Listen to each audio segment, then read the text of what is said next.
ಶ್ರೀ ಮಡಿಕತ್ತಾಯ ಧೂಮಾವತಿ ಬಂಟ ದೇವಸ್ಥಾನ ಬರ್ಕಾಡಿ ಅಲಬೇಗುತ್ತು ಧೂಮಾವತಿ ಬಂಟ ದೇವಗಳ ಧರ್ಮನೇಮವು ಫೆಬ್ರವರಿ 1 ಮತ್ತು 2ರ ಗುರುವಾರ ಮತ್ತು ಶುಕ್ರವಾರ ಜರುಗಲಿದ್ದು ಈ ಪ್ರಯುಕ್ತ ಕುಟುಂಬಸ್ಥರಿಂದ ಧರ್ಮನೇಮದ ಆಮಂತ್ರಣ ಪತ್ರಿಕೆ ಬಿಡುಗಡೆ ಕಾರ್ಯಕ್ರಮ ಶ್ರೀ ಕ್ಷೇತ್ರ ಕಾವಿ ಸುಬ್ರಹ್ಮಣ್ಯ ದೇವಸ್ಥಾನ ಬರ್ಕಾಡಿಯಲ್ಲಿ ನಡೆಯಿತು.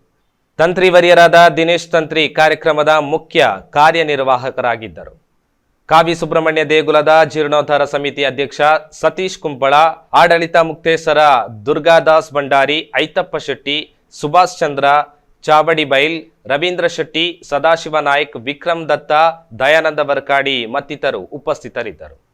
ಶ್ರೀಕೃಷ್ಣ ಪರಮಾತ್ಮನೇ ಪ್ರಾರ್ಥನೆ ಮಲ್ತಂದು ಈ ಮಡಿಕತ್ತಾಯ ಧೂಮಾವತಿ ಬಂಟ ದೇವಸ್ಥಾನದ ಶ್ರೀ ಮಡಿಕತ್ತಾಯ ಧೂಮಾವತಿ ಬಂಟ ದೈವಸ್ಥಾನ ವರ್ಕಾಡಿ ಆಲಬೇಗುತ್ತು ಧೂಮಾವತಿ ಬಂಟ ದೈವಗಳಿಗೆ ಧರ್ಮನೇಮವು ಫೆಬ್ರವರಿ 1 ಮತ್ತು 2ರ ಗುರುವಾರ ಮತ್ತು ಶುಕ್ರವಾರ ಜರುಗಲಿದ್ದು ಈ ಪ್ರಯುಕ್ತ ಜನವರಿ 16ರಂದು ಓಲೆ ಮುಹೂರ್ತ, ಜನವರಿ 28ರಂದು ಧರ್ಮನೇಮಕ್ಕೆ ಗೊನೆ ಮುಹೂರ್ತ, ಜನವರಿ 30ರಂದು ಉಗ್ರಾಣ ಮುಹೂರ್ತ ಸಾಯಂಕಾಲ 5 ಗಂಟೆಗೆ ಶ್ರೀ ದುರ್ಗಾ ಪರಮೇಶ್ವರಿ ಭಜನಾ ಮಂದಿರದಿಂದ ಆಲಬೇಗುತ್ತು ಮನೆಗೆ ಹೊರೆಕಾಣಿಕೆ ಸಾಗಲಿರುವುದು.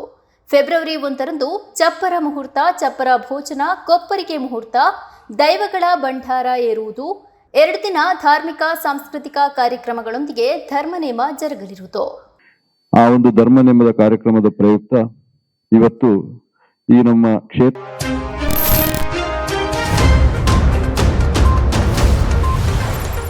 ಅಯೋಧ್ಯೆ ರಾಮ ಮಂದಿರ ಲೋಕಾರ್ಪಣೆಗೆ ಹಲವು ಸಿನಿಮಾ ತಾರೆಯನ್ನ ಆಹ್ವಾನ ಮಾಡಿದ್ದಾರೆ. ನಟ ನಿರ್ದೇಶಕ ರಿಷಬ್ ಶೆಟ್ಟಿ ಅವರಿಗೆ ಆಹ್ವಾನ ಬಂದಿತ್ತು. ಇದೀಗ ನಟ ರಾಕಿಂಗ್ ಸ್ಟಾರ್ ಯಶ್ ಅವರಿಗೂ ಆಹ್ವಾನ ಬಂದಿದೆ. ಅಯೋಧ್ಯೆಯ ರಾಮ ಮಂದಿರ ಜನವರಿ 22ರಂದು ಲೋಕಾರ್ಪಣೆಗೊಳ್ಳಲಿದ್ದು ಸಿನಿಮಾ ತಾರೆಯರಾದ ರಜನಿಕಾಂತ್, ಮೋಹನ್ಲಾಲ್, ಚಿರಂಜೀವಿ ಸೇರಿದಂತೆ ಹಲವರು ರಾಮ ಮಂದಿರಕ್ಕೆ ಬರಲಿದ್ದಾರೆ.